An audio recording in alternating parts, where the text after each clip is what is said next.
Tot ce mai am sunt amintiri cu tine.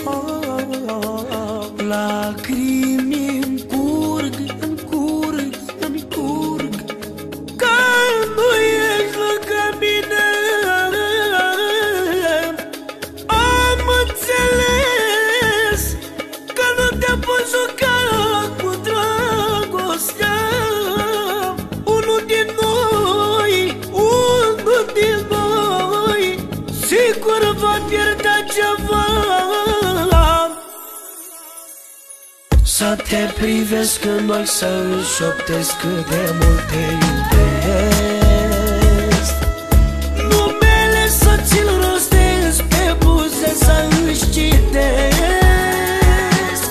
Și ca dovadă îți dăduiesc lumina ochilor mei. Să te privesc în ochi, să-mi șoptesc cât de mult